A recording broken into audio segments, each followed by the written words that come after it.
Buenos días. Me llamo Julián Viván, vicepresidente de la Academia Ecuatoguineana de la Lengua Española. Voy a pasar a leer la semblanza de don Guillermo Rojo, que va a presidir el panel. Don Guillermo Rojo es licenciado en Filología Románica por la Universidad de Santiago de Compostela en 1969 y doctor por la misma universidad en 1972. Profesor agregado de universidad desde 1976, catedrático de Lengua Española en la Universidad de Santiago desde 1981 y profesor emérito en esta misma universidad desde septiembre de 2017. Ocupó diversos cargos de responsabilidad en la USC, ha sido coordinador del área lingüística del Centro Ramón Piñeiro de Investigación en Humanidades hasta agosto de 2017. Ingresó en la Real Academia Española en octubre de 2001, fue secretario de la misma institución entre 2003 y 2007 y tesorero desde enero de 2015 hasta la actualidad. En los últimos 15 años ha trabajado fundamentalmente en la línea conocida como lingüística de corpus, tanto en lo referido a la construcción de corpus textuales y bases de datos lingüísticos como a la aplicación de técnicas computacionales al análisis del español y del gallego y su utilización en la construcción de productos relacionados con el manejo de textos reales. Coordinó el equipo que diseñó y elaboró la base de datos sintácticos del español actual, que contiene el resultado del análisis sintáctico de las casi 160.000 cláusulas existentes en un corpus de aproximadamente 1,5 millones de formas. Por otra parte, ha dirigido desde su comienzo hasta la actualidad los proyectos del corpus del español actual, CREA, el corpus diacrónico del español, CORDE, y el corpus del español del siglo XXI, CORPES, que la Real Academia Española ha construido y sobre los que desde hace ya algunos años fundamenta la ampliación del diccionario y la nueva edición de su gramática. Todos esos recursos están a disposición de todos los interesados en la página diseñada de la RAE. Ha dirigido también el corpus de referencia del gallego actual, Corga, cuya primera versión anotada está en la red desde 2010. Por encargo del Instituto Cervantes, ha codirigido con el profesor Ignacio Palacios de la Universidad de Santiago de Compostela el corpus de apéndices del español como lengua extranjera, CAES, que puede ser consultado en la página www.cervantes.es, lengua, y enseñanzainformación.ormai. Con don Guillermo Rojo le paso la palabra. Muchas gracias, señor Viván, presidente del panel. Buenos días. A estas alturas, ya en el último día del Congreso, ustedes han oído indicaciones del estilo de las que yo voy a hacer docenas de veces, quizá incluso cientos, pero entiéndanme, es imposible que no dedique los primeros 15 segundos, solo serán 15 segundos, a agradecer a los organizadores del Congreso la oportunidad que me han dado al encargarme la coordinación de este panel sobre un tema tan interesante como espero que seamos capaces entre todos de hacerles ver. A quienes me acompañan en la mesa, el esfuerzo que han hecho para traer una síntesis de lo que han estado trabajando en los últimos años, y a todos ustedes que nos han elegido frente a la competencia, y eso cuenta también. Hay mucha competencia en este mundo. Bueno, verán ustedes, el panel va, como saben, de recursos y herramientas lingüísticas con su proyección hacia, muchas gracias, su proyección hacia las industrias. Lo que yo propuse a los organizadores del Congreso, y aceptaron, fue hacer un triple enfoque de este tema nuclear, ¿no? De modo que, verán, los lingüistas, y que además somos profesores de lengua, como he sido yo casi toda mi vida, estamos acostumbrados a una sensación de sorpresa y de incomprensión que nos aplasta siempre, y es la de tener que reconocer antes o después que no somos capaces, como científicos, que creemos ser, de explicar el comportamiento de los hablantes, es decir, cómo los hablantes manejan las lenguas, cuando resulta que a los hablantes eso no les crea ningún problema. Manejan con toda naturalidad indicativos, subjuntivos, hacen concordancias, no todo el mundo las hace igual, por supuesto. Nosotros tenemos problemas en explicar eso. Pues bien, eso que es la vida tradicional de un lingüista de mis años, ¿no?, se ha convertido en estos últimos tiempos en algo que convive con un nuevo reto, porque ahora lo que tenemos en contacto con otras disciplinas es no ya el problema de entender o tratar de entender y de explicar cómo funcionan las lenguas, sino también formalizar ese conocimiento de modo que pueda ser introducido en una aplicación capaz de, entre otras muchas cosas, convertir voz a texto, convertir texto a voz, traducir de una lengua a otra, revisar un texto en varios sentidos de la palabra, resumirlo, analizar su contenido, etcétera, etcétera. Todo esto que de nuevo es bastante natural, ¿no?, bastante natural para los hablantes, resulta muy complicado desde el momento en que hay que convertirlo en un sistema experto, ¿no? Así que también aquí hay una cierta paradoja, y es que no todo el mundo se da cuenta de que cuando está utilizando algo tan sencillo como un simple corrector ortográfico en el procesador de textos que emplea habitualmente, nos hemos acostumbrado a que nos diga enseguida qué es lo que está bien, qué es lo que está mal, según considera, sin tener en cuenta la enorme cantidad de trabajo de muy diverso tipo que hay detrás, ¿no? Y este es el núcleo de la cuestión, porque ahí detrás lo que tenemos es, por una parte, investigación básica, una investigación corriente, básica, común, sin necesidad de pensar en aplicaciones. A continuación tenemos la aplicación de esa investigación. Estamos ya, por tanto, en una segunda rama. Luego tenemos el desarrollo de la herramienta capaz de hacer eso que se le pide, un traductor automático, un reconocedor de texto o conversor de texto a voz, etcétera, etcétera, ¿no? Y por último tenemos lo relacionado con cuestiones como la comercialización, ¿no? Es decir, que hemos llegado a eso que hasta hace unos años, y creo que todavía ahora se llama industrias de la lengua. De modo que, como ven, estamos en un complejo en el cual tenemos investigación, por una parte, en el sentido más habitual y más estricto de la expresión básica. Tenemos, por otro lado, la investigación aplicada, tenemos la industria, y me falta un único punto, que es un punto interesante, es en qué medida todo esto necesita del apoyo de las administraciones públicas.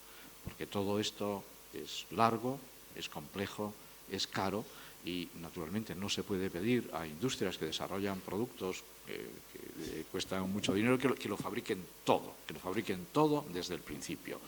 De modo que el panel, como pueden ustedes ver, está montado desde tres perspectivas diferentes. En primer lugar, tenemos pretendido tener la perspectiva de la administración, en este caso, por proximidad, la administración española, que tiene una Secretaría de Estado de Avance Digital, se llama así. En segundo lugar, la perspectiva de la, esa visión de la administración, la vamos a hacer a través de unos párrafos de la profesora Núria Bel de la Pompeu Fabra, de la Universidad Pompeu Fabra de Barcelona, que no está aquí con nosotros. Ella no es Núria Bel y yo tampoco.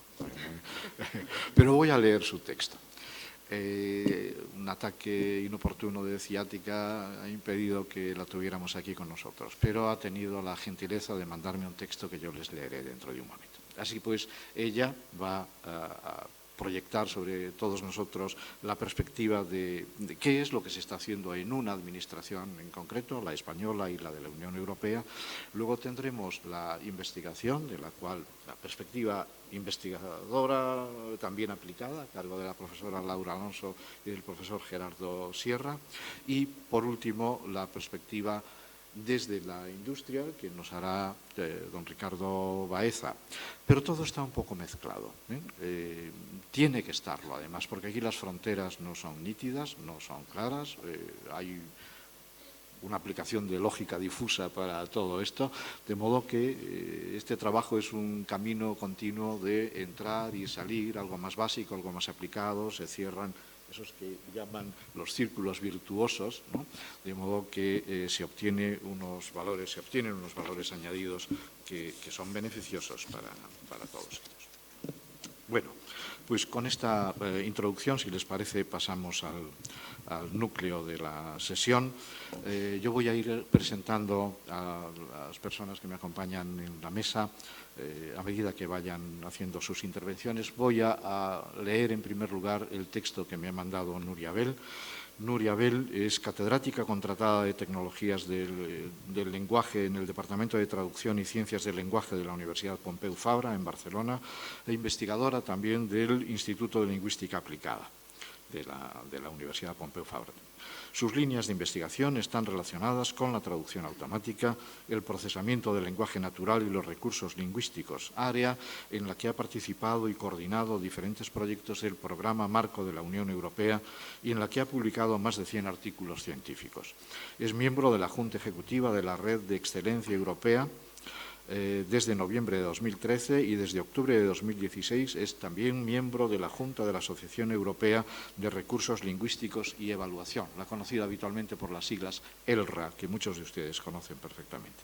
Es también punto de contacto español, lo llaman así, punto de contacto español en el proyecto Coordinación Europea de Recursos Lingüísticos y ha sido, junto con su colega Germán Rigau, coordinadora del informe sobre el estado de las tecnologías del lenguaje en España dentro de la Agenda Digital para España 2015 y participó en calidad de experta en el Comité Asesor del Plan de Impulso de las Tecnologías del Lenguaje de la Secretaría de Estado para la Agenda Digital del Ministerio de Economía y Empresa de España. Como pueden ver, está totalmente inmersa en este terreno. Y les voy a leer los folios que ha tenido la amabilidad de enviarme desde el lecho del dolor en el que está en estos días y lamenta mucho no poder estar aquí con nosotros. Así que quisiera dejar constancia de mi agradecimiento a su esfuerzo especial por colaborar en el éxito del Congreso. Su ponencia es, claro, el papel de la administración pública en las infraestructuras lingüísticas. Y eso es lo que les voy a leer. Nos dice la profesora Bel, las aplicaciones de las tecnologías del lenguaje no dependen únicamente de disponer de un algoritmo. También requieren de datos específicos en el idioma en el que se pretende que operen. Son necesarios colecciones de textos y sus vocabularios, textos monolingües y multilingües enriquecidos con metadatos e información lingüística adicional que sirvan de ejemplos a los algoritmos que aprenden a realizar tareas que van desde identificar la opinión expresada en mensajes, contestar a preguntas o mantener un diálogo, traducir cualquier tipo de documento, clasificarlo, resumirlo, etcétera, etcétera. Los llamados recursos lingüísticos son colecciones de textos y palabras, aquellos que son los usados en las tareas que se quieren automatizar y que se han seleccionado y convertido en datos procesables. Hay que encontrar esos textos que tienen que ser copiados y reutilizados. Han de limpiarse y formatearse adecuadamente y después hay que anotarlos añadiendo la información necesaria para la tarea. Así se convierten en un producto caro y costoso de desarrollar y cuya carencia es un obstáculo para la creación de aplicaciones o para el despliegue de una aplicación en más de una lengua. En Europa hay diferentes iniciativas que defienden la necesidad de que sea precisamente la administración pública la que garantice la creación de recursos lingüísticos que se conviertan en infraestructuras lingüísticas para fomentar y agilizar la creación de aplicaciones para todas las lenguas y aumentar así las aplicaciones para diferentes lenguas y ámbitos. Un ejemplo es el proyecto europeo ELRC, cuyo objetivo es recoger datos de la administración pública de los diferentes Estados miembros de la Unión Europea como recursos lingüísticos para el desarrollo de sistemas de traducción automática entre las lenguas de la Unión. Además, los problemas encontrados en este proyecto sirven para ilustrar los problemas de la creación de recursos lingüísticos. Otro ejemplo, en esta misma línea, es el Plan de Impulso de las Tecnologías del Lenguaje del Gobierno de España, un programa cuyo objetivo es fomentar la creación de aplicaciones innovadoras basadas en tecnologías del lenguaje. Este programa propone la creación de recursos lingüísticos como infraestructuras que permitan el desarrollo de aplicaciones en español y lenguas cooficiales en España en áreas de interés como sanidad, justicia, turismo o educación, por ejemplo. El proyecto Coordinación Europea de Recursos Lingüísticos, el que he mencionado hace un momento, se inició en 2016 con el objetivo de adquirir los recursos lingüísticos para entrenar una aplicación que se llama eTranslation, el sistema de traducción automática que está desarrollando la Comisión de la Unión Europea para la traducción entre las 24 lenguas oficiales de la Unión. Es un sistema de traducción automática de última generación, la llamada traducción automática neuronal. Para conseguir un nivel de calidad aceptable, ha estimado que para cada par de lenguas necesita recursos lingüísticos del orden de 10 millones de unidades de traducción, es decir, 10 millones de frases que son la traducción de la otra. Parejas, ¿no? para cada par de lenguas.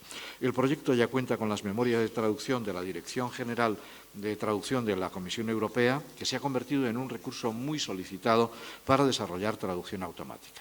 De hecho, esa Dirección General lleva años siendo el recurso más descargado del portal de datos abiertos de la Comisión Europea. Pero este recurso no es suficiente para poder alcanzar los niveles de calidad que se requieren para los ámbitos de aplicación de eTranslation. Se necesita más variedad de documentos y de las temáticas de los servicios para los que se quiere utilizar el sistema de traducción. Por este motivo, ELRC se planteó como un proyecto para adquirir, bien por donación, bien por compra, textos traducidos de diferentes temas y entre diferentes idiomas. Pero además los textos tenían que ser de alta calidad y estar libres de restricciones para su uso y reutilización.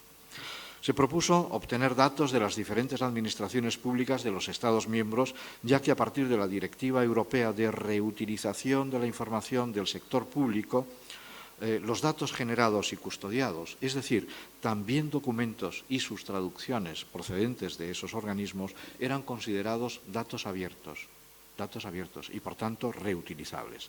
El objetivo era conseguir, fíjense, 700.000 unidades de traducción para cada uno de los pares de lenguas.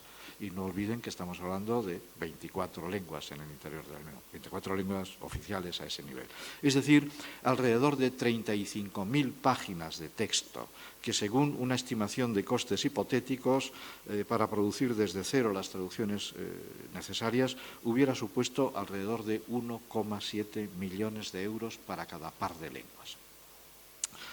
Sin embargo, tras 2 años de proyecto, se habían obtenido menos de 2.500 páginas para la gran mayoría de los pares de lenguas. El análisis de resultados demostró que en mayor o menor medida los problemas encontrados habían sido los mismos en todos los Estados miembros. Por un lado, no había una conciencia de que los textos son datos que pueden ser explotables, y así el archivo de textos en la Administración se lleva a cabo con criterios muy diferentes a los de una posible reutilización. Por ejemplo, no se añade algo muy importante, que es la información de confidencialidad en los metadatos de archivo.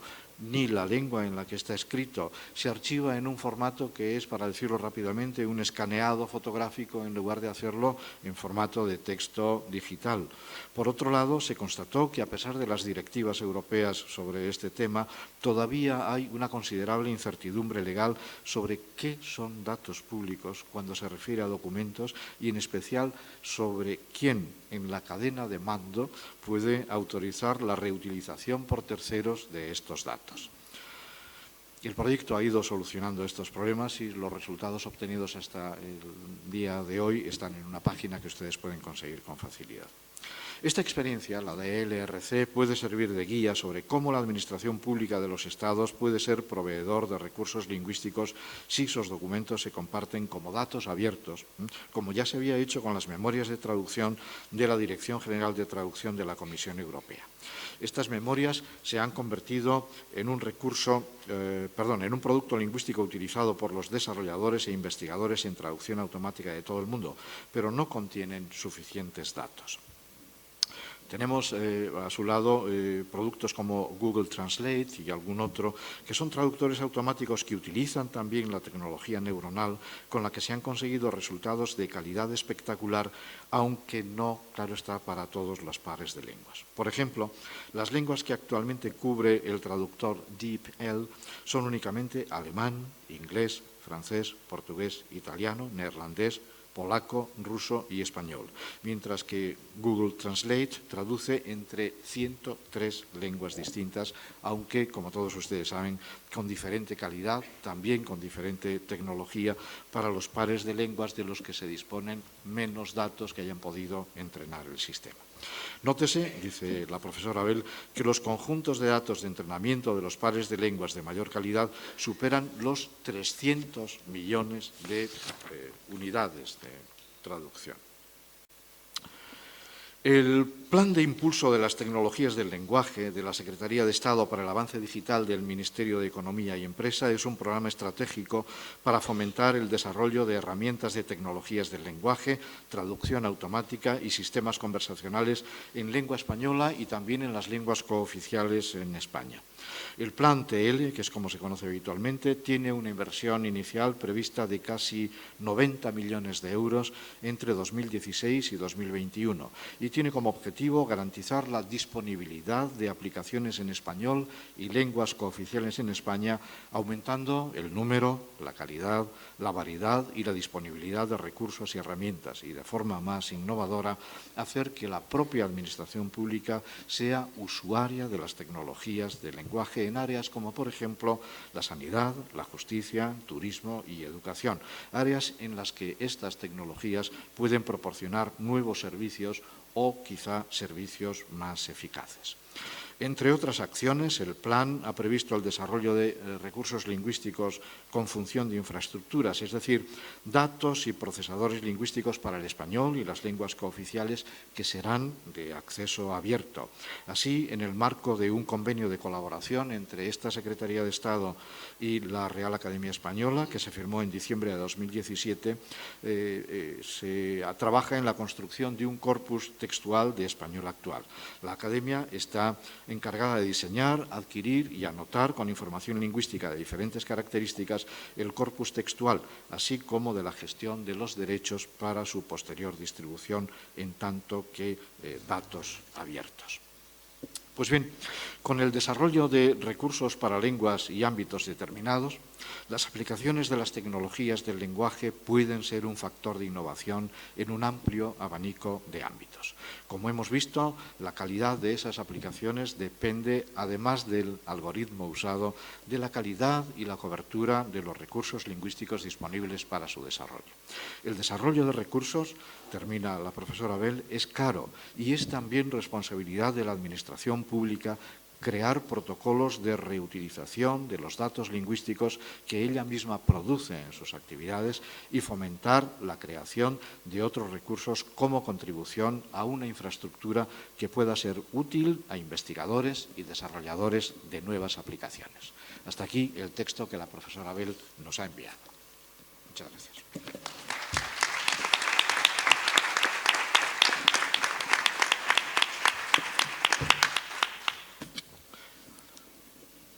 La profesora Laura Alonso Alemany es profesora asociada de la Facultad de Matemática, Astronomía, Física y Computación de la Universidad Nacional de Córdoba, Argentina, y miembro del Grupo de Investigación de Procesamiento del Lenguaje Natural en esta misma facultad. Se doctoró en Lingüística General en la Universidad de Barcelona y se desempeña en Argentina desde 2005. Le interesa especialmente aplicar métodos basados en datos al desarrollo de aplicaciones y recursos lingüísticos y también para validar hipótesis teóricas. Le interesa especialmente optimizar el aporte del experto humano en el aprendizaje automático. Ha explorado aproximaciones semisupervisadas y de aprendizaje activo. En general, le interesa entender cómo funciona el sesgo teórico de los modelos de aprendizaje automático. Ha participado en diferentes proyectos de investigación en la región Cono Sur y en colaboración con diferentes programas europeos, incluyendo proyectos multilaterales para reforzar los vínculos entre grupos de investigación de esta región y la Unión Europea. Como resultado de su trabajo de investigación, ha publicado numerosos artículos científicos y ha coorganizado eventos científicos nacionales e internacionales. Buena parte de su esfuerzo se dedica a la formación de recursos humanos mediante cursos formales e informales, dirección de grado y posgrado y, sobre todo, transferencia de conocimiento al entorno socioproductivo mediante consultorías, mentorías y formaciones de corto y mediano plazo. Profesora Alonso, cuando quieras. Muchas gracias.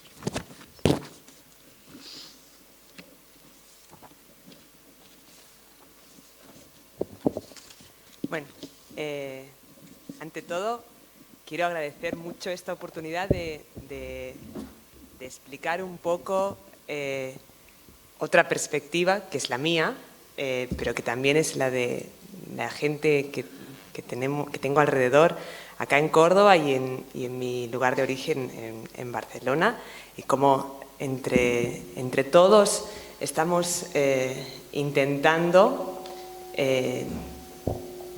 que la visión que tenemos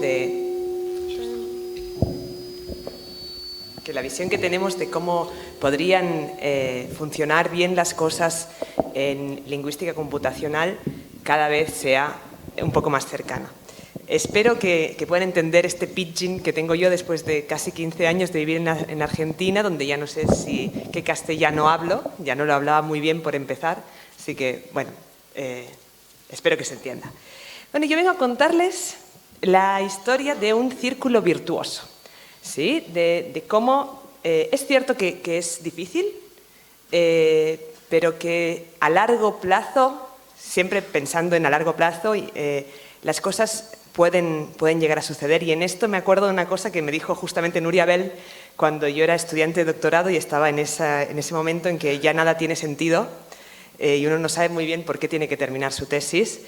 Y la Nuria vino y me dijo, mira, hay que pensar las cosas a 10 años vista, porque a 10 años vista cualquier obstáculo que tengas ahora es pequeño.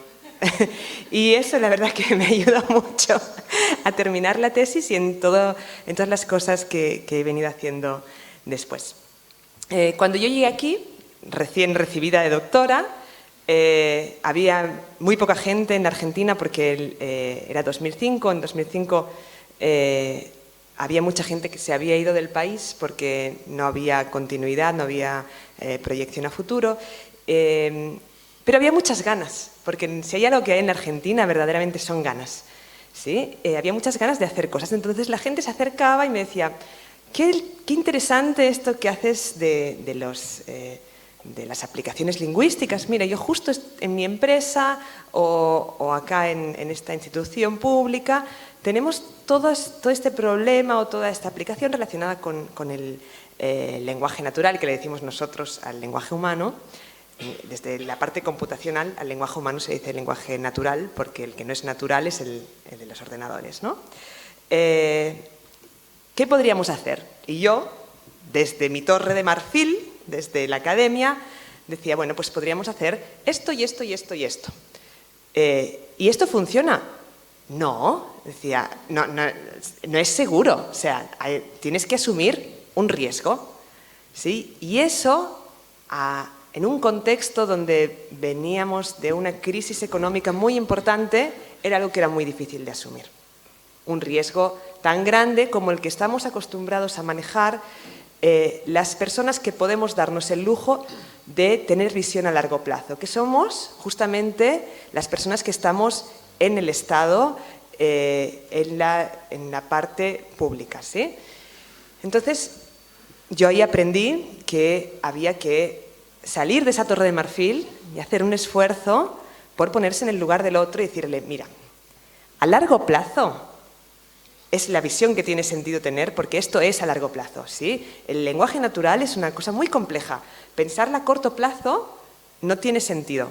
Yo no voy a renunciar nunca a mi visión a largo plazo, porque creo que es mi función en la sociedad y es mi contribución desde la universidad. Pero lo que sí podemos hacer es pensar cómo vamos a llegar en el corto plazo a ese largo plazo. Pensar en cómo en 1 año, en 2 años, tú puedes tener un retorno de tu inversión y además contribuir a este largo plazo, ¿no? Hubo mucha gente que no podía involucrarse en esto, pero hubo gente que sí. En particular, hubo una startup, una empresa que había salido de la FAMAF, de la Facultad de Matemática, Astronomía y Física en aquel momento, ahora ya es Facultad de Matemática, Astronomía, Física y Computación, porque también la informática tuvo que abrirse camino,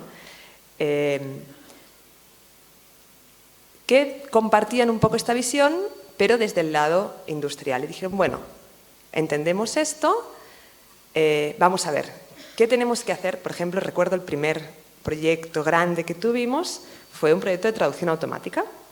Y como bien ha quedado claro en el texto que nos ha leído el doctor Rojo, de la doctora Bell, no es una cosa fácil y requiere muchos recursos, ¿sí? Ahí empezamos a trabajar y los resultados iniciales eran malos, pero tuvimos no mucha suerte, no fue suerte, fue buenas intenciones, fue confianza en el sistema de conocimiento científico y académico, ¿sí? Mi contraparte industrial estaba dispuesta a escuchar lo que yo tenía para decir sobre por qué no funcionaban las cosas. Y no funcionaban porque era complejo, porque había fenómenos lingüísticos complejos y profundos que, y digo profundos porque es algo que voy a retomar y que luego Ricardo también va a retomar, ¿sí? Sobre el lenguaje natural. Cosas que no son tan superficiales como las palabras que vemos, sino que son mucho más profundas como el significado, ¿sí? Y el proyecto salió más o menos bien, pero lo que salió muy, muy bien fue el aprendizaje que hicimos todos con este proyecto. Cómo aprendimos a escucharnos, cómo aprendimos a tratar de entender cuáles eran los fenómenos lingüísticos que estaban sucediendo, por qué necesitábamos no solamente más cantidad, sino necesitamos entender qué tipo de unidades de traducción necesitábamos, cómo podíamos llegar a evaluar por qué nuestro sistema estaba funcionando bien o estaba funcionando mal, que no era desde un servilismo total y absoluto a lo que los artículos científicos dicen sobre cómo se evalúan los sistemas de traducción automática, sino en este contexto y conociendo los artículos, qué es lo que nosotros necesitamos saber sobre nuestro sistema para saber cuál va a ser la forma de obtener una mejora más grande en el desempeño.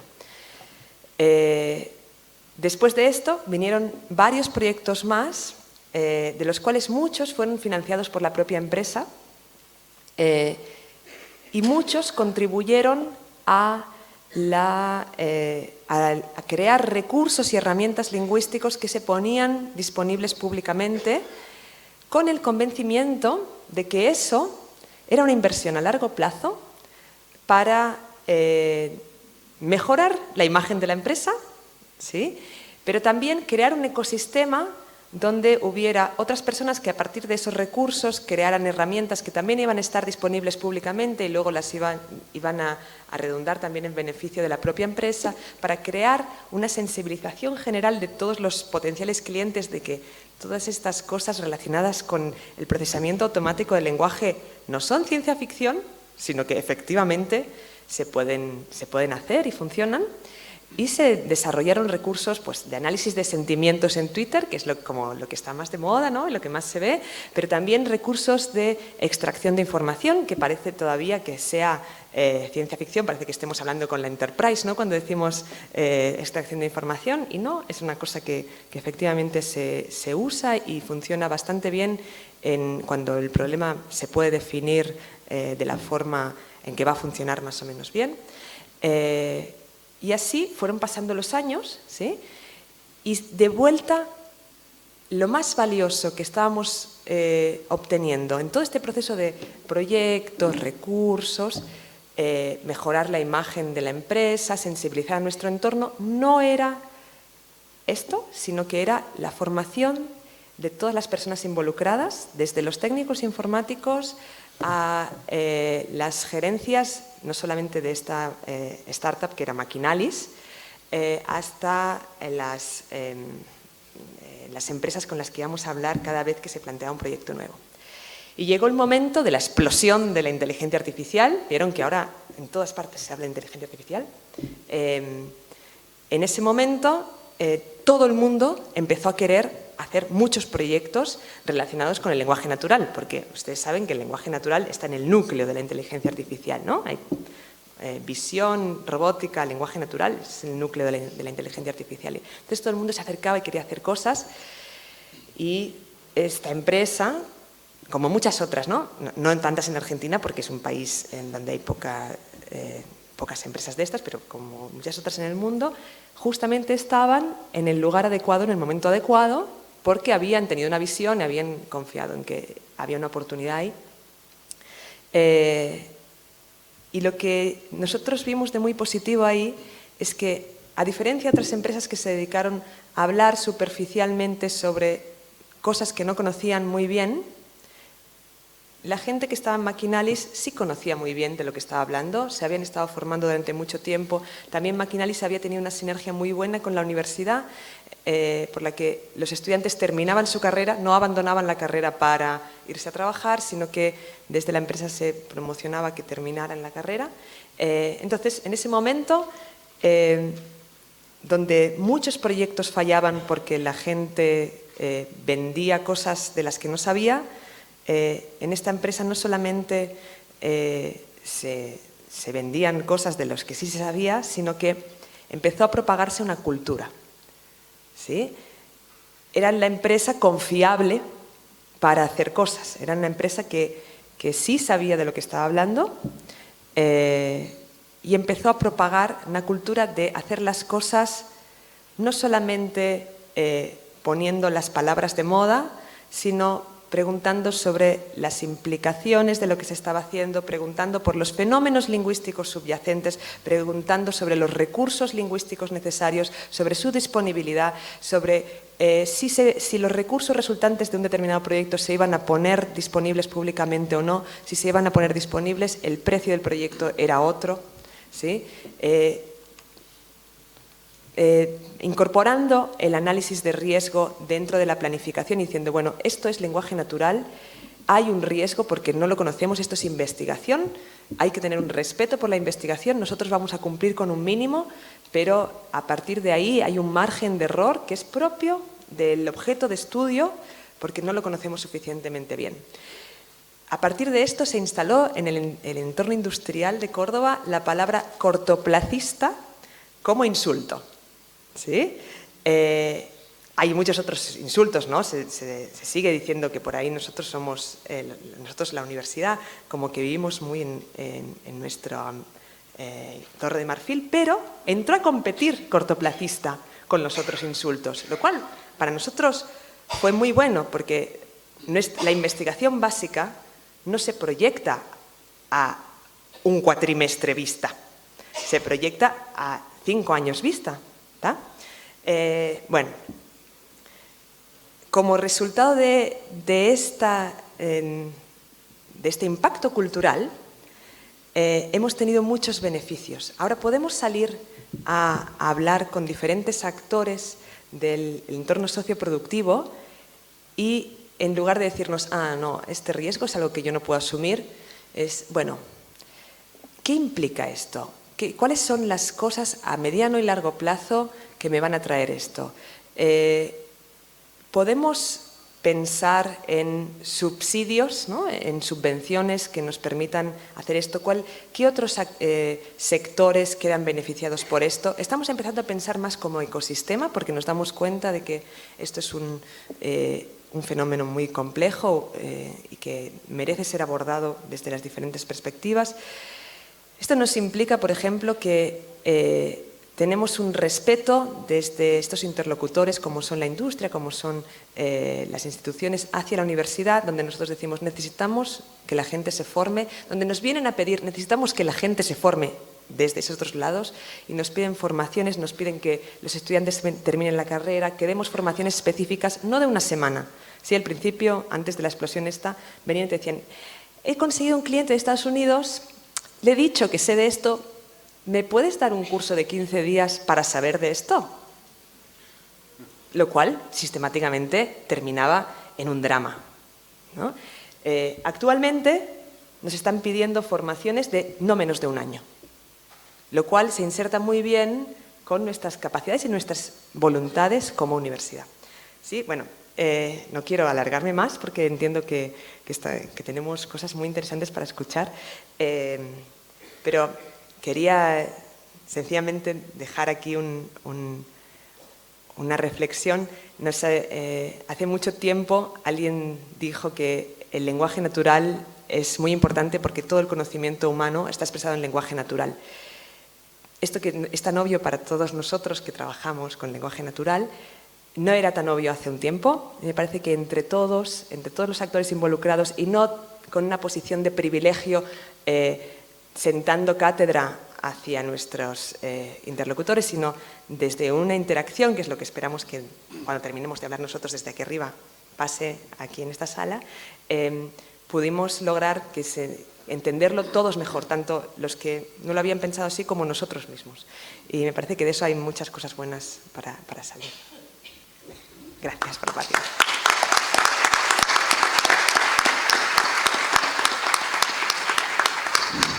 Muchísimas gracias, doctor Alonso. Bueno, ya han visto ustedes que todo está mezclado, ¿verdad? Esa es la vida en la que hay que transitar.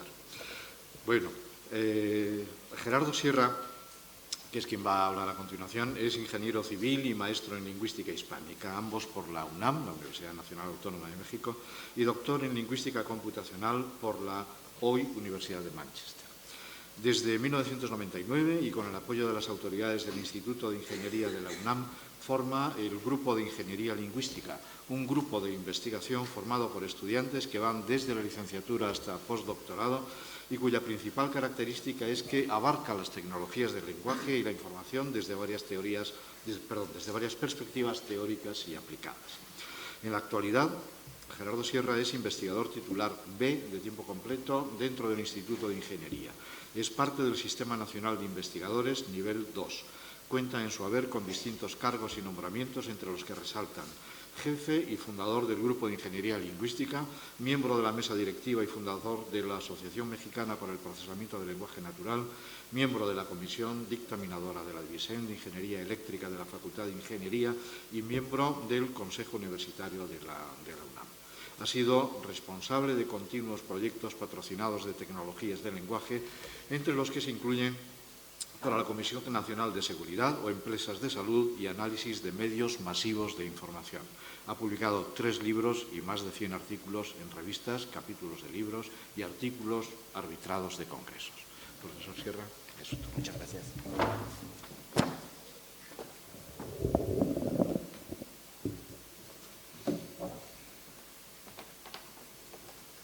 Pues muchas gracias, Guillermo, y antes que nada, muchas gracias al Instituto Cervantes, a la Real Academia Española por participar en este congreso tan internacional, tan relevante para conocer lo que se está haciendo en investigación en tecnologías del lenguaje.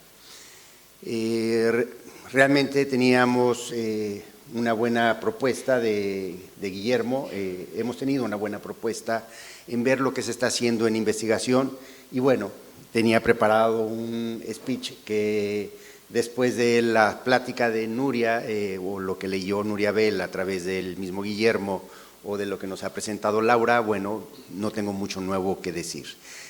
Sin embargo, sí me gustaría enfatizar algunas cosas. Cuando hablamos de tecnologías del lenguaje, primeramente pensamos en un evento más orientado al español, a la lingüística, sobre las distintas aplicaciones que nosotros tendríamos en el terreno de la lingüística, de la enseñanza del español, por ejemplo. Y bueno, se ha discutido a lo largo de este congreso varios paneles donde se habla justamente de las tecnologías que se han hecho, por ejemplo, para el aprendizaje del español. Sin embargo, las tecnologías del lenguaje, y como ya se ha intuido aquí, son mucho más extensas. Y realmente hablar de toda esa extensión nos podría llevar más de los 10 minutos que tenemos cada uno, entonces simplemente me gustaría hablar de algunas de ellas. Porque al final de cuentas este es el punto de entrada para entender lo que hay atrás de estas tecnologías del lenguaje. Tendríamos, bueno, lo que ya se ha hablado, los correctores ortográficos, gramaticales, etcétera, que bueno, recordemos, están orientados a lo que nosotros usamos, ¿no? A lo que es la lengua. Pero realmente algo que es muy importante es que la lengua va más allá de lo que nosotros nos puede servir para transmitir la lengua. ¿Cuál sería el objetivo? Lo dejó ver Laura al final. Al final de cuentas es la generación de conocimiento.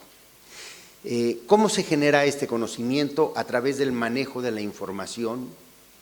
Es la mejor manera. Si nosotros estamos en un mundo inmerso de la información, de hecho hablamos de la sociedad de la información, donde tenemos una cantidad ingente de datos que no podemos procesar tan fácilmente, entonces necesitamos ser selectivos en ese tipo de datos, saber qué es lo que necesitamos y poder manejarlos, sacar la información que nos es relevante y de esta manera tendríamos el conocimiento. Justamente ahí está la lengua, ahí están las tecnologías del lenguaje. ¿Qué podemos hacer? A ver, tenemos una cantidad ingente de clasificación, queremos hacer primeramente lo que es la búsqueda de la información selectiva que puede servir para nuestro propósito en particular.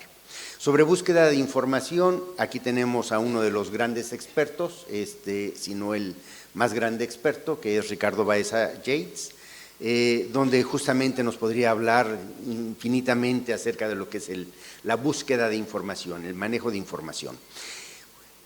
Tener la información dependiendo de ciertas palabras clave, ciertas palabras semilla y traer los documentos que son relevantes, poder clasificar según su orden, según su importancia. Ya es parte de las tecnologías del lenguaje. Una vez que tenemos esta información, que pueden ser documentos, pueden ser fragmentos, según nosotros requiramos, ya también conviene extraer la información que específicamente nos interesa. ¿Qué podemos extraer? Desde el punto de vista del lenguaje, del manejo de los idiomas, el traer la terminología, lo cual para la traducción es una herramienta básica, pero traer la terminología también para podernos comunicar eficientemente y saber cuáles son los términos que se utilizan en las distintas áreas de especialidad. Y no solamente traer los términos, sino además las relaciones entre estos términos, de qué manera todos los términos, lo sabemos, están relacionados unos con otros y que nos den las distintas relaciones léxicas entre los términos.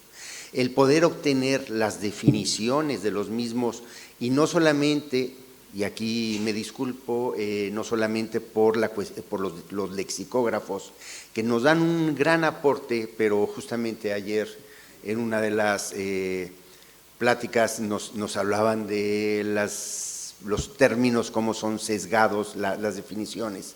en algunos casos son sesgados. Entonces, el poder tener todas las definiciones dadas no solamente por los lexicógrafos, sino dadas también por los usuarios mismos, que son los que están empleando estos términos.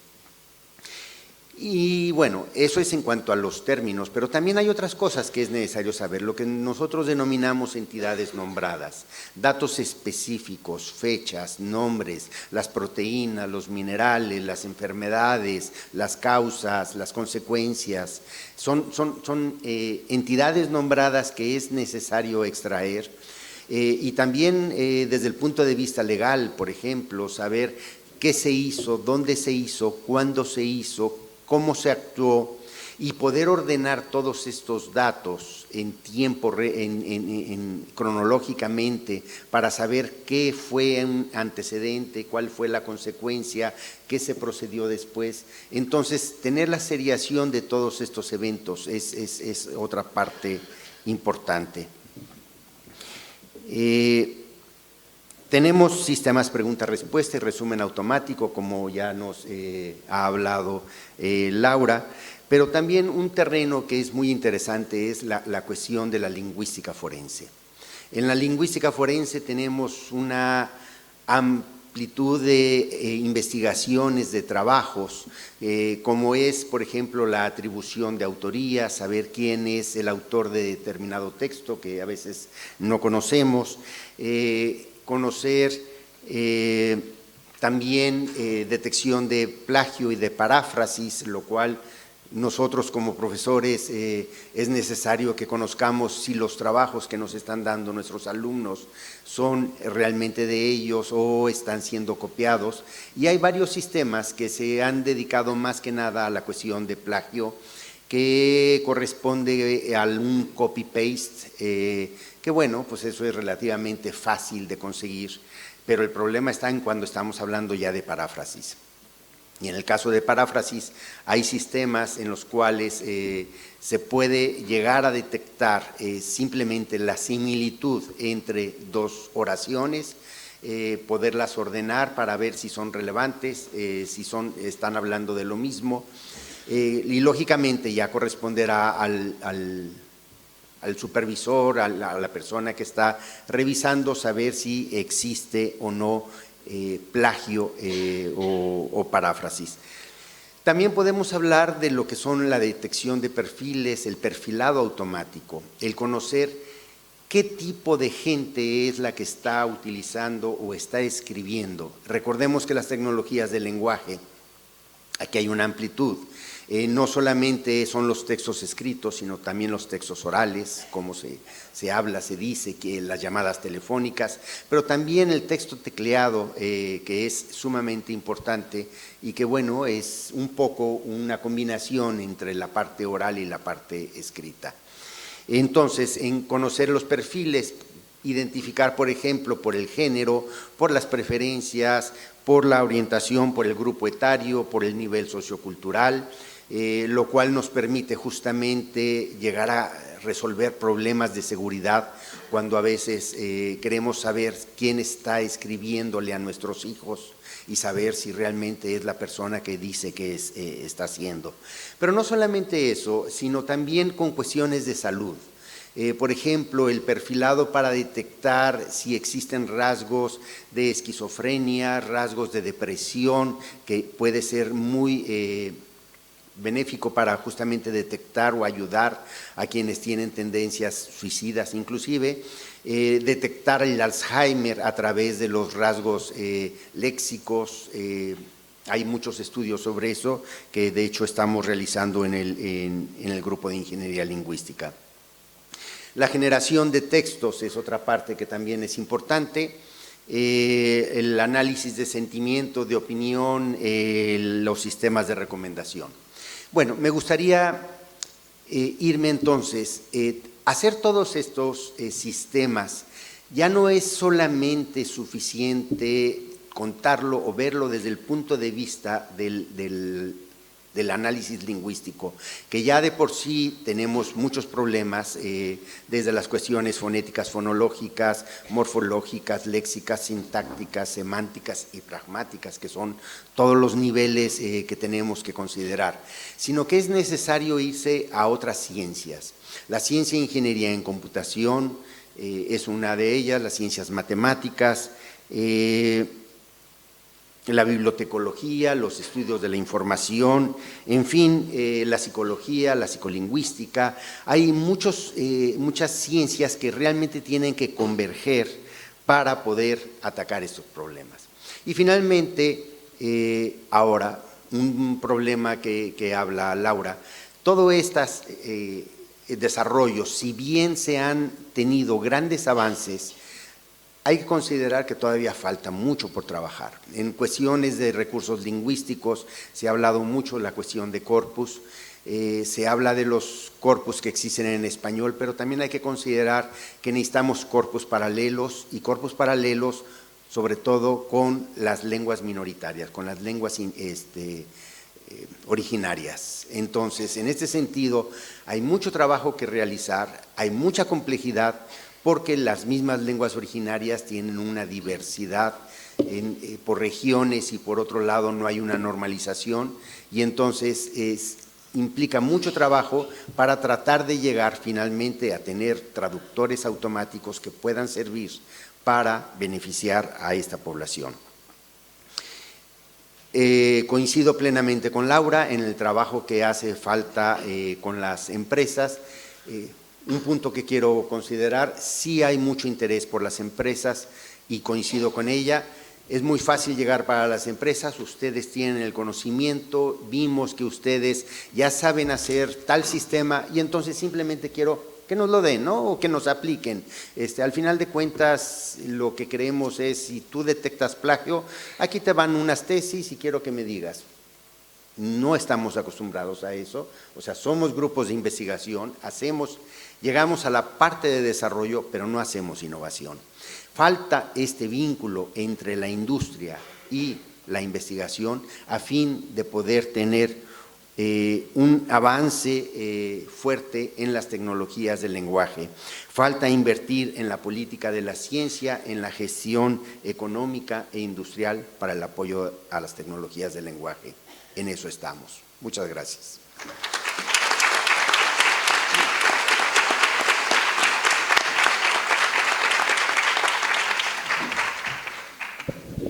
Muchas gracias, doctor Sierra. Vamos con la última de las ponencias. Como ven ustedes, bueno, alguien tiene que hacer de malo, pero lo hemos pactado previamente. Intentamos que queden no menos de 15 minutos para que ustedes puedan intervenir. Esa es la idea y todo el mundo, como ven, se está esforzando en ello. Ricardo Baeza Yates es director tecnológico de Intent, una compañía de tecnología de búsqueda semántica basada en California, y director a tiempo parcial, a medio tiempo, de los programas de posgrado Ciencia de Datos de la Northeastern University en Silicon Valley. Anteriormente, desde 2006 a comienzos de 2016, fue vicepresidente de investigación de Yahoo Labs, primero dirigiendo el Laboratorio Europeo en Barcelona y luego dirigiendo grupos de investigación en América y Europa desde California. Previamente fue profesor de investigación y CREA en la Universidad Pompeu Fabra, donde sigue siendo catedrático a tiempo parcial del Departamento de Tecnologías de la Información y de las Comunicaciones. Antes era catedrático en el Departamento de Ciencias de la Computación de la Universidad de Chile, donde también mantiene una afiliación a tiempo parcial. En 1989 obtuvo su doctorado en Ciencia de la Computación en la Universidad de Waterloo, en Canadá. Es coautor de más de 500 artículos y de 8 libros, incluyendo Modern Information Retrieval, que es el libro más citado en recuperación de la información y cuya segunda edición, del año 2011, obtuvo el premio al mejor libro del año de la Asociación Estadounidense de Sistemas de Información y Tecnología. Ha recibido premios de la Organización de Estados Americanos en 1993, del Instituto de Ingenieros de Chile en el 94, de la Universidad de Waterloo en el 2007, del Colegio de Ingenieros de Chile en 2010 y de la Fundación BBVA en 2018. También ha sido presidente del Centro Latinoamericano de Estudios en Informática y coordinador internacional del subprograma de Informática y Electrónica Aplicadas. Desde 2010 es miembro fundador de la Academia de Ingeniería de Chile y miembro correspondiente de las Academias de Ciencias de Chile en 2003 y Brasil 2018. Ha sido también miembro elegido en los directorios de las dos sociedades más grandes de informática, la ACM y la IEEE Computer Society, en las cuales fue nombrado Fellow en 2009 y 2011 respectivamente. Muchas gracias, Guillermo, por la introducción y es un honor para mí que una persona de sistemas esté hablando aquí a tantas personas que le interesa la lengua. A mí también me interesa la lengua, pero me gusta más la computación. Pueden ver que tengo un sesgo geográfico con la letra C. Son lugares donde he vivido y quién sabe, tal vez el futuro sea Córdoba porque satisface el criterio. Y voy a tratar de conectar lo que habló Nurabel de redes neuronales, lo mencionó Laura también, aprendizaje profundo, y es un desafío. Voy a tratar de darles una clase de 10 minutos de qué significa eso, y para la próxima vez que alguien les hable de eso, ustedes los van a sorprender porque van a saber del tema mucho más que ellos, porque la mayor parte de la gente no lo sabe. Y esto en inglés se llamaría mucho más corto, se llamaría Word Embeddings, pero es algo que ha ocurrido solamente en los últimos 5 años. Menos de 5 años, 6 años. Es algo que ha pasado muy rápido y está cambiando el mundo no solamente de la lengua, sino también de muchas áreas como autos sin conductor, etc. Bueno, pero antes de comenzar con eso, me gustaría hablar un poco de algo más general, que tiene que ver con la ciencia de datos y la estadística, por cosas que se presentaron en este congreso, que yo creo que a veces son dañinas porque la gente no se da cuenta de lo que está pasando. Y obtuve este meme que dice: hay mentiras blancas, mentiras malditas, estadísticas y memes de Internet. Ahora, la primera parte, Mark Twain se la atribuye a un primer ministro británico del siglo XIX. Nadie sabe si realmente el ministro británico dijo eso o no. Pero, por supuesto, esto no es verdad tampoco, porque Mark Twain no vivió en la época de Internet. Y eso tiene que ver con cómo se juega con la estadística, con las palabras, con las imágenes. Hay un chiste que me gusta mucho que dice que un estadístico tenía la cabeza en el horno encendido y las piernas en un refrigerador, por supuesto, en el frigorífico. Y viene un amigo y le dice: ¿cómo te sientes? Y el estadístico dice: en promedio me siento bien. Así que, bueno, pues hay chistes más fuertes sobre eso, pero esto pasa todos los días. Y justo anoche hablamos de este ejemplo y me pareció brillante porque es un ejemplo argentino donde por lo menos el orden es correcto de los números, pero por supuesto la distancia que hay aquí de 4% es mucho más grande que la distancia que hay aquí, que es más del 18%. Por supuesto, esto era por acá, pero lo cambió para que la gente creyera que la diferencia era mayor. Ahora, en Chile lo mejoramos, incluso cambiamos el orden de las barras, y que aquí el 14,4% es menor que el 11,7%. Estos son los datos más importantes, y la gente que ve la barra, no lee los números, y se queda con una percepción de la realidad que es incorrecta. Y eso me preocupa. Y esto también pasa con comparaciones que se parecen muy bonitas. Ustedes vieron esta comparación el primer día, algunos, no sé si alguien la vio, la comparación de cómo la tecnología se adopta cada vez más rápido. Y aquí está el ejemplo desde los aviones hasta Pokémon Go.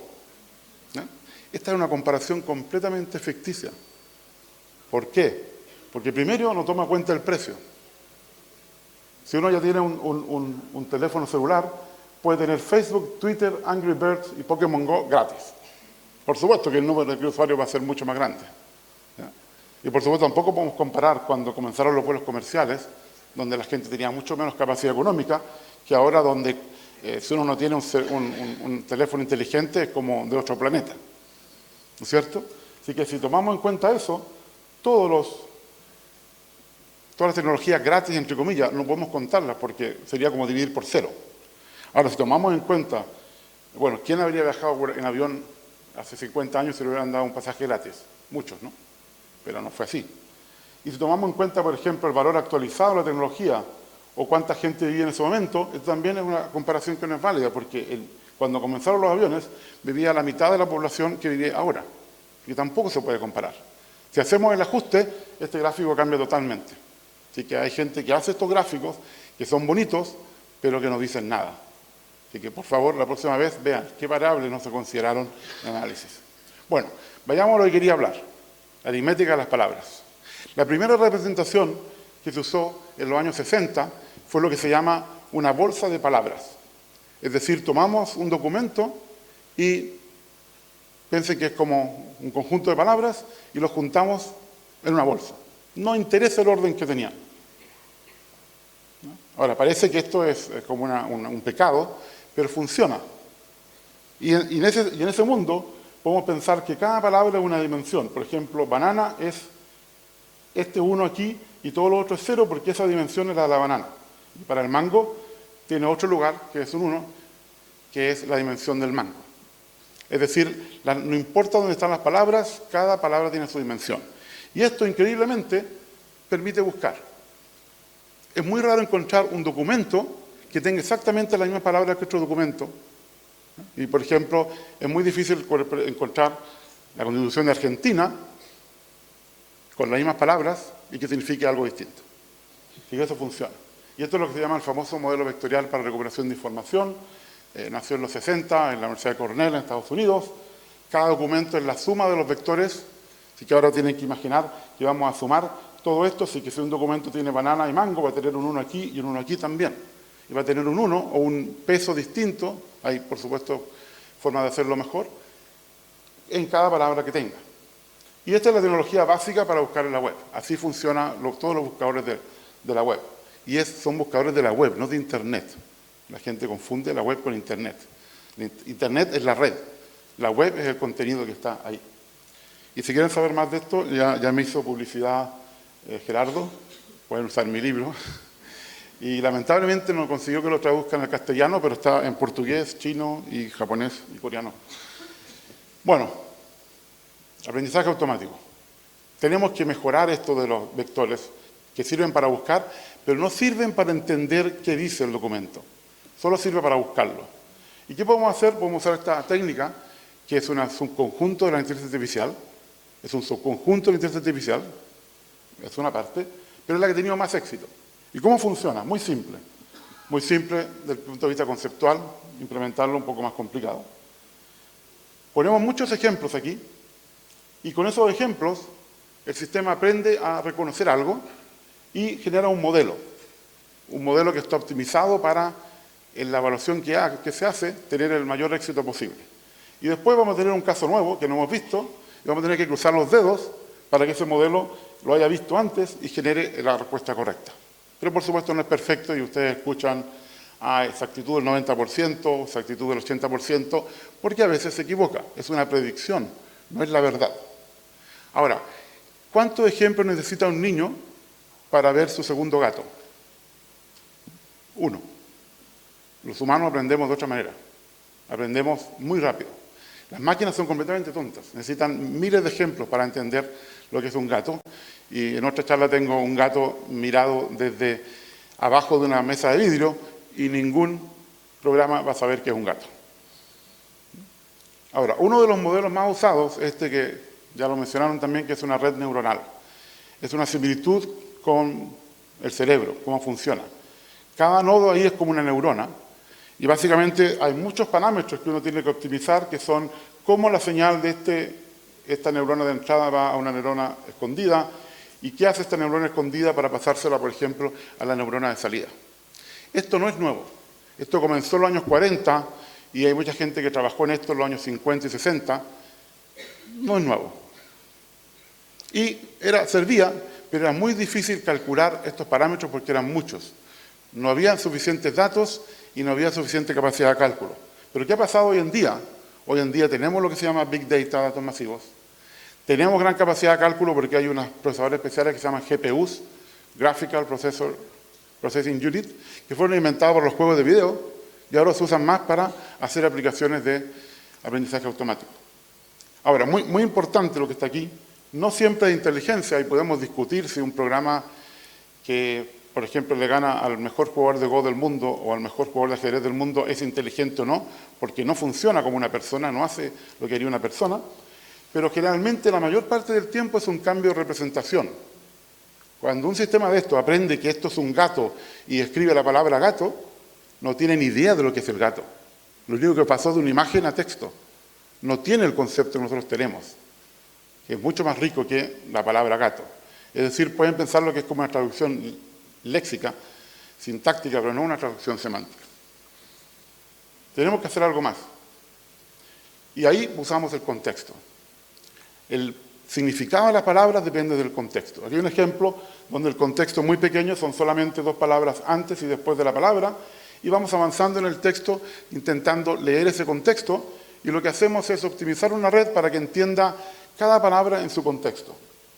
Y esa palabra se convierte en un vector, por ejemplo aquí, digamos que este es el vector de lingüística, que lo voy a poner solamente en 2 dimensiones, porque son muchas más, en general se usan cientos de dimensiones, por ejemplo 300 dimensiones, pero son muchas menos que las millones de dimensiones que teníamos antes en el modelo vectorial simple, donde cada palabra es una dimensión.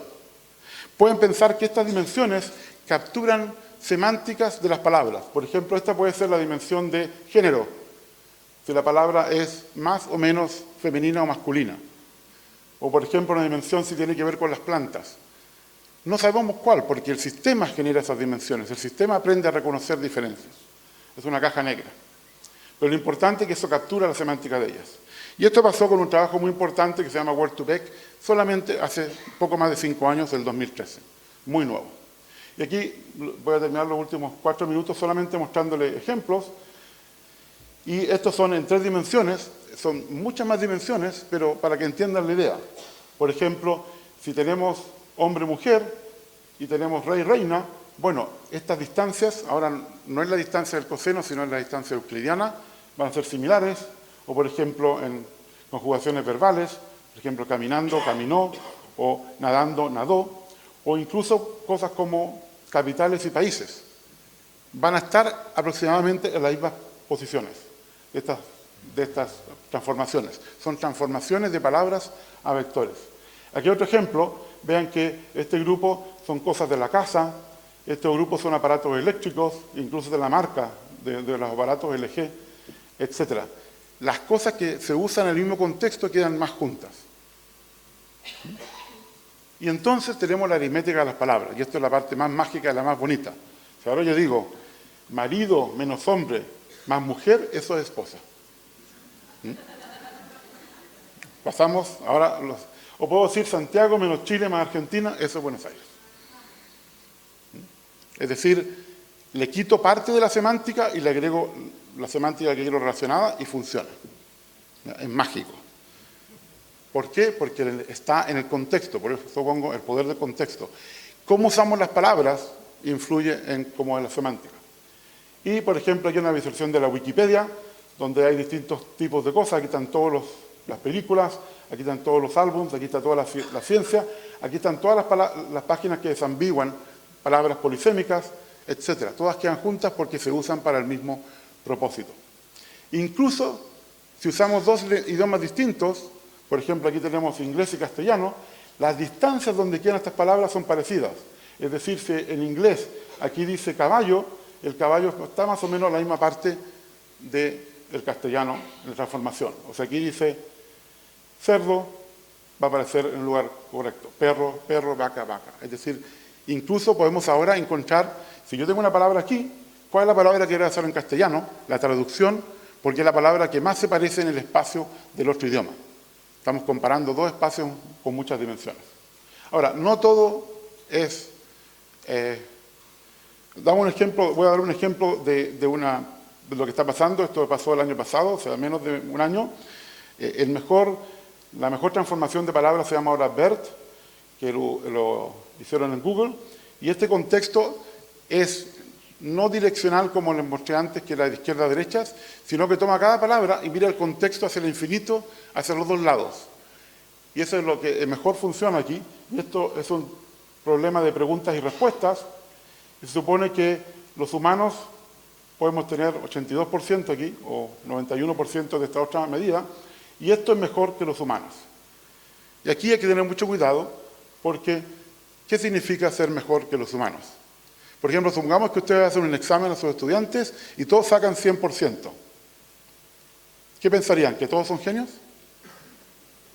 No, pensarían que el examen estaba muy fácil, ¿no?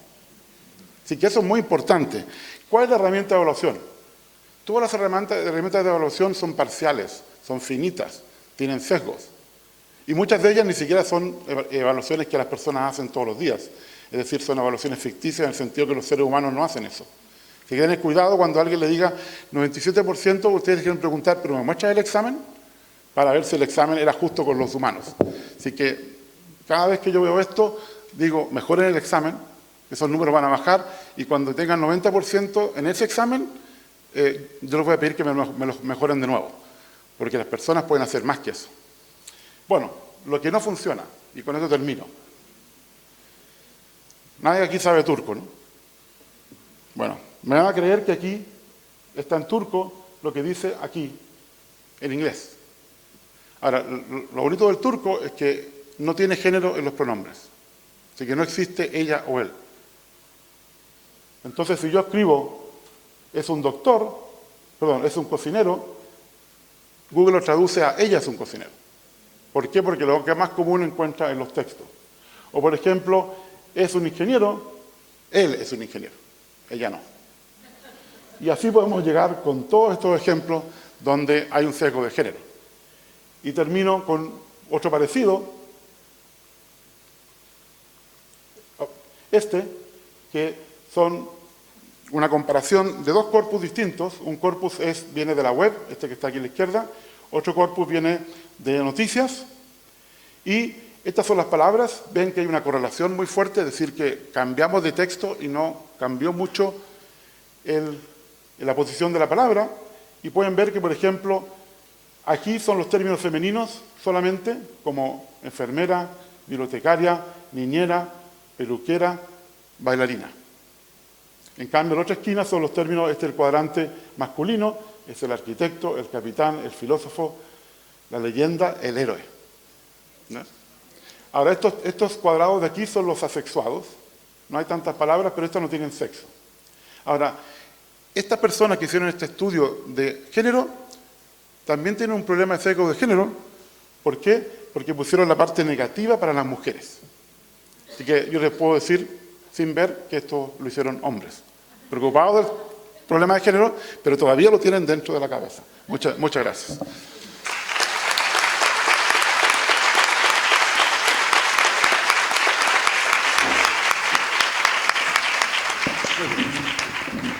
Muchísimas gracias, Ricardo. Bueno, espero que hayan disfrutado ustedes tanto como he disfrutado yo con estas exposiciones. Yo tengo el mérito de haberlos seleccionado a ellos, ¿no? Porque también me apunto. Bueno, y con un factor más de agradecimiento, se han ajustado bastante bien a los tiempos, de modo que tenemos 10 minutos para preguntas que ustedes quieran hacer. Me permito resaltar también, ustedes se han dado cuenta, que estos no han sido discursos autónomos, independientes, que van en paralelo y nunca lleguen a encontrarse, ¿verdad? Sino que ha habido flujo en todas las direcciones. Ahora tienen ustedes la perspectiva total y estaríamos encantados de poder aclarar algún factor que a ustedes les haya parecido especialmente interesante. Hay micrófono, sí. Hola, buenos días. Bueno, mi consulta está orientada hacia la traducción. Yo soy traductora pública, tengo más consultas y más dudas que respuestas, pero me interesaría saber si está previsto, más allá del léxico, abordar lo que es la semántica en sí, perdón, lo que es la intencionalidad, porque habitualmente me encuentro con una serie de dudas y las consulto con el equipo de trabajo que lidero, y veo que tenemos lecturas diferentes sobre un mismo texto. Terminamos consultando, haciendo una interconsulta con el profesional de la materia. En fin, hay todo un recorrido en el cual habitualmente tenemos que transitar, y me pregunto cómo se puede llegar a sistematizar o de qué manera nos puede reubicar a nosotros los traductores en una etapa diferente de la traducción.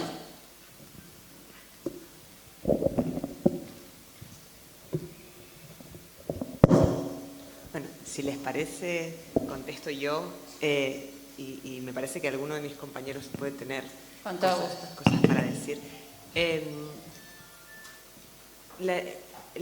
La semántica y en la intención más todavía es uno de los aspectos más profundos del lenguaje. Si nosotros pensamos en el lenguaje como una cosa que va en capas o que tiene una dimensión vertical, ¿no? de profundidad, donde en la capa más superficial tendríamos las palabras que percibimos, ya sean leídas o escuchadas. Y esta revolución del aprendizaje profundo que contaba Ricardo busca justamente tratar de ir más allá de lo superficial hacia lo profundo. No ha profundizado mucho, pero Bert, este Bert que contaba Ricardo, ya va más allá de Word2Vec.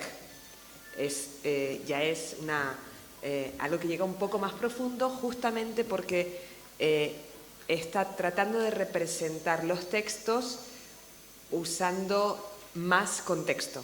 ¿Qué hacemos nosotros para tratar de entender qué tiene un texto? No leemos una frase aislada, leemos todo el texto y muchas veces recorremos a la intertextualidad. ¿Y por qué recorremos al experto? Porque el experto es el que más textos ha leído de ese dominio, ¿no es cierto? Ahí lo que nos puede sumar la máquina y que puede colocar al humano en una posición más de toma de decisiones y no tanto de recolección de información, que supongo que era lo que vos querías decir, ¿no es cierto? Sí, sí. Es que la máquina puede hacernos el trabajo de recolectar esa información y sistematizarla un poco. En esa sistematización tenemos un peligro y en la recolección también, ¿sí? El peligro del sesgo que decía Ricardo. Podemos recolectar información de forma sesgada, de forma que represente solamente una parte de lo que queremos ver, ¿sí? Y podemos decir, no, pero lo he seleccionado aleatoriamente, esto es lo que había, sí, pero es que lo que hay ya está sesgado. Yo miro acá y pienso, la lingüística es de mujeres. Entonces miro acá y digo, no, la lingüística es de hombres. ¿Tá? Los sesgos están en los datos, entonces por ahí uno tiene que hacer un trabajo importante de decir, yo tengo una idea de cómo es este fenómeno, entonces voy a tratar de que las muestras que yo le voy a dar a la máquina para que haga un modelo sobre el objeto, traten de minimizar un poco ese sesgo. Tengo que entenderlo yo con mi marco teórico y ahí incidir sobre los datos para crear el recurso lingüístico de forma que ese sesgo no esté. Capaz que es un poco de sesgo teórico contra el sesgo de los datos, que también existe. Los datos no son neutrales, también tienen sesgo. Por mucho tiempo, ¿no es cierto, Guillermo? Vos que llevas en lingüística de corpus mucho tiempo, hemos pensado que los datos son agnósticos y no es cierto. No lo son. Están vendidos. Sí. Y luego está el sesgo o la limitación del algoritmo, que por ahí puede ver cosas más chiquitas, más grandes, ¿sí? Cada vez más los algoritmos pueden ver cosas más grandes y nos pueden proporcionar una información que sintetice más como sintetizaría un humano. Entonces el humano lo que tiene es un asistente que te dice, mira, esto es lo que he visto, y uno termina tomando la decisión sin necesidad de ponerse a ver. Pero actualmente estamos lejos, estamos encaminados. Sí, y ahí... Porque veo que el impacto en nuestra profesión va a ser bastante fuerte. Pero va a ser fuerte, creo yo, de una forma positiva. ¿Sí? Absolutamente. De una forma en que nos vamos a liberar de tareas mecánicas, de tareas inhumanas, que no nos caracterizan como humanos. El reto ahí es un reto social de los estados, de los actores con poder que tenemos, para que eso no suponga una pérdida de lugares de trabajo, sino una mejora de lugares de trabajo. Jerarquización, de hecho, de la tarea. Sí, podemos usar la palabra jerarquización, podemos usar la palabra humanización también, ¿no? Sí, ahí ese es un reto netamente político. Y político también nuestro. Estamos en un contexto histórico en que de repente nosotros que nunca habíamos sido tan importantes, ahora somos muy importantes porque tenemos mucho valor económico por esta cuestión de que se ha puesto la inteligencia artificial y por lo tanto el lenguaje natural en un lugar muy central, de mucho valor. Entonces también es responsabilidad nuestra ejercer ese poder para evitar que sucedan cosas que pueden tener consecuencias sociales muy negativas, como la pérdida de lugares de trabajo, ¿no es cierto? Entonces ahí nosotros podemos decir, bueno, mira, sí, pero esto no va a significar abaratamiento de costos por el lado de que te sacas de encima recursos humanos, que vas a poder traducir todo esto automáticamente, vas a necesitar un traductor donde antes necesitabas 10, sino que vas a poder vas a poder hacer mejores traducciones, vas a poder ofrecer un servicio postventa mucho mejor, vas a poder hacer un mejor producto y eso debería ser lo valioso. Muchas gracias. Sí. Yo voy a acotar un par de cosas a lo que dijo Laura. Por ejemplo, yo creo que los traductores van a tener que enseñar a las máquinas a hacer su trabajo bien.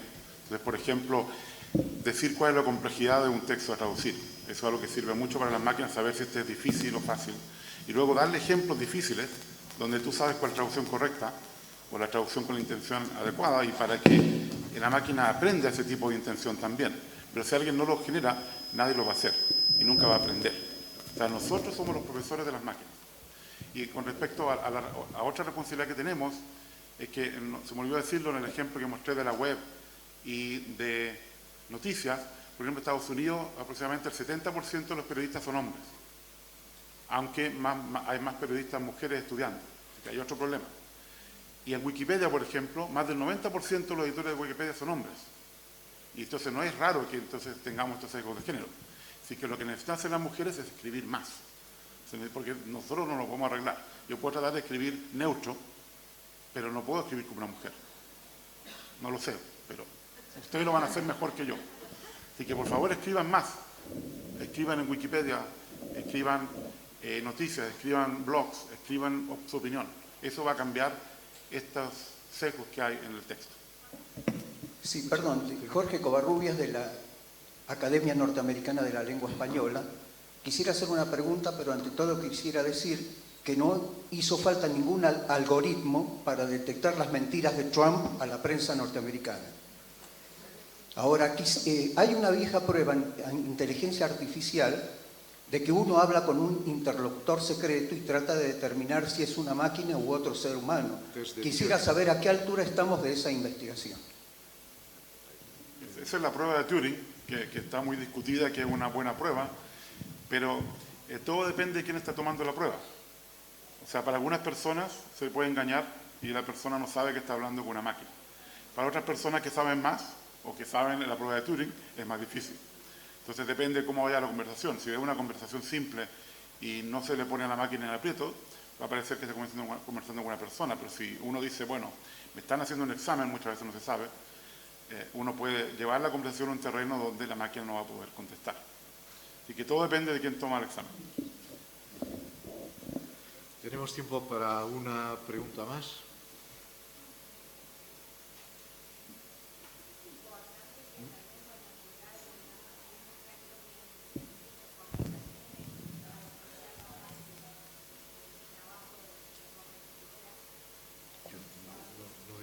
Sí, la pregunta es si esté bien que el lenguaje natural esté bien escrito para que el trabajo sea más fácil. Sí, pero la verdad es que la gente no escribe bien. Más basta con ir a la web y ver cómo escriben. Así que esto nos lo hace más fácil. Puedo decirle que hace años colaboré en un proyecto de traducción automática y tenía relación con empresas que trabajaban en esto y que vendían sus productos, ¿no? Y sus actividades.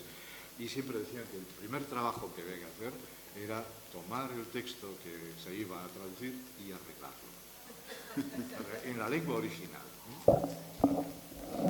No sé, me gustaría gustaría añadir. También depende cuál es el objetivo. Si el objetivo se trata de hacer un sistema donde enseñe qué es lo que se tiene que hacer, tal vez no sería lo correcto, pero si tratáramos de detectar justamente cuáles son las afasias o cuáles son los problemas o cuáles son, qué es lo que hay oculto atrás a la hora de escribir, entonces hay que aceptar lo que es la forma en que se escribe. ¿Qué sucede hoy con las redes sociales? Escribimos de una manera completamente distinta. Entonces no podemos decir que no estamos escribiendo bien, es nuestra forma nueva de escribir. En ese sentido yo creo que también es aceptado. Detección de dislexia también, por ejemplo. Bueno, también ven que hay mucho trabajo, como dice Gerardo, en redes sociales y no vamos, es como muy difícil, sería como extraño, ¿no?, pedirle a la gente que escriba de otra forma en las redes sociales.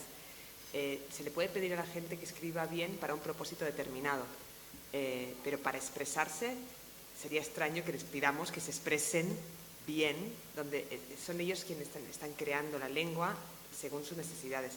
Lo que sí, antes había las aproximaciones que están basadas en reglas que se hacían manualmente, sí requerían que el texto siguiera esas reglas, ¿sí? Hoy en día, con las aproximaciones que son más basadas en datos, ¿no?, lo que se trata es ver qué pasa con los datos. Cuando los datos son muy variables, como pasa en las redes sociales, que es muy dinámico y que hay como una efervescencia, va a ser mucho más difícil, pero como es difícil para los humanos también, yo a veces leo el Twitter y digo, ¿de qué están hablando?, ¿no? Bueno, a ustedes también les debe pasar.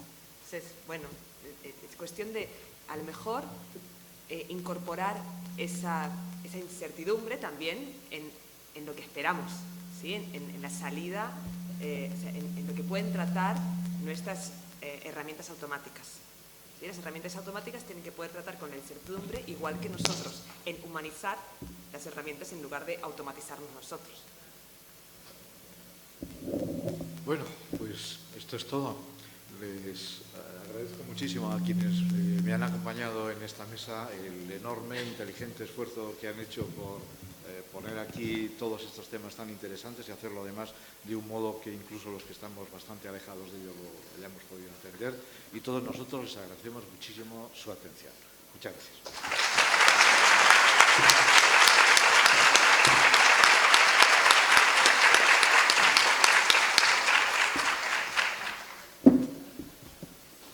Lo habéis hecho muy bien. Me gustó muy bien. Es una lástima tener que...